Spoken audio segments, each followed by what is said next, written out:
McKenya Allen, and she's come out to support us today. Thanks, McKenya. Thank you, Franklin. Yes, speak right. You gotta get close to it. Speak loud. Can you guys hear me pretty good? Okay.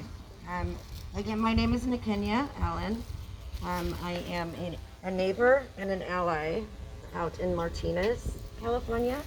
I started a grassroots movement there with the support of people from Antioch and other parts of the county to try to diversify the town and, you know, feel safe there as a Black person. I'm always moved when I come to these things because I see the trauma, I see the heart, I see the effort of, you know, human beings who have spent years and years just trying to get the most basic. And then I look at my white counterparts and I hear them complaining about us doing that. And it's like, we don't have a choice, you know? Nobody wants to do this.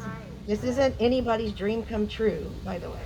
I think that there's this attitude that just because you're a Black and brown person, that the culture of hardship is just a part of who we are, and that's not true.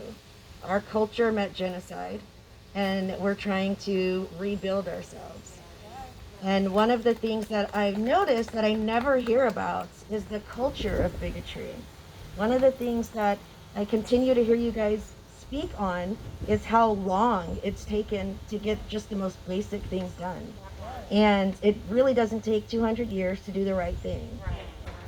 So when it comes to the culture of bigotry, there's this lack of humanity for everybody else, and a lack of delivery when they have the opportunity to do so. Even in my own area, I sat with police executives, I've sat with the police chief. I did everything right, and we identified problems of sound mind and body, and we had an agreement. And then when it was time to deliver, I got a lot of excuses. And that was very disappointing. And I feel like that is kind of an issue all the way through. You know, we're talking about a symptom of a major problem that we still have yet to address. But it's almost like, you know, like an earthquake at the bottom or a volcano at the bottom where potholes are popping up everywhere. Like, we can't keep ignoring these basic facts. And we can't keep being taxpayers and fighting in wars next to people who come back here and shoot us in the face. We cannot be considered Americans only when there's a 9/11. Like, our time is just as valuable. And one of the things that I discovered when in the uprising of 2020 was that there were other countries that stood with us a whole lot better than most of our white neighbors. And I'm like, why aren't we investing in people that are worth our time?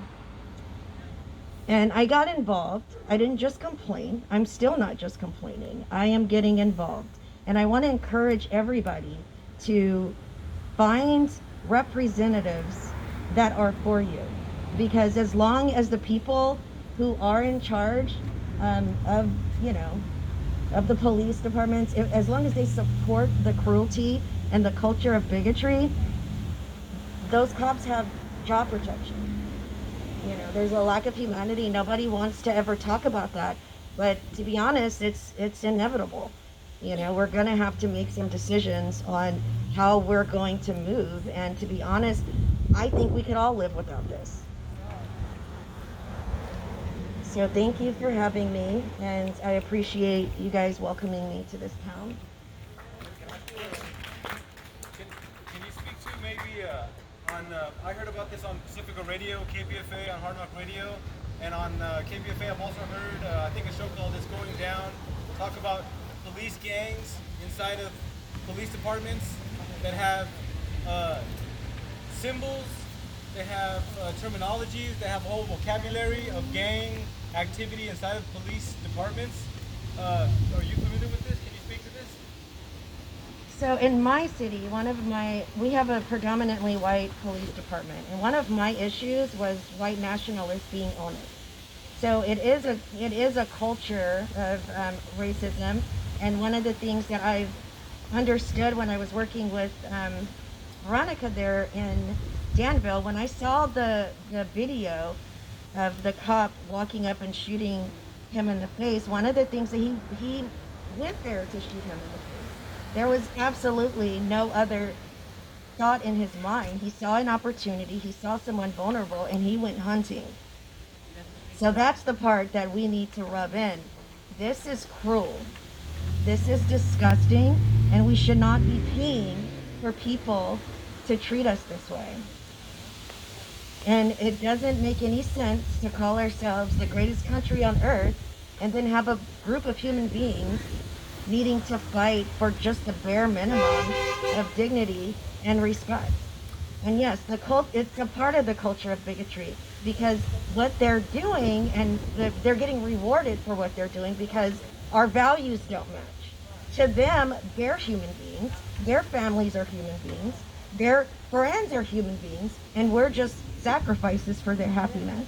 And that's not okay. That's not just, and that's not worth anybody's sacrifice.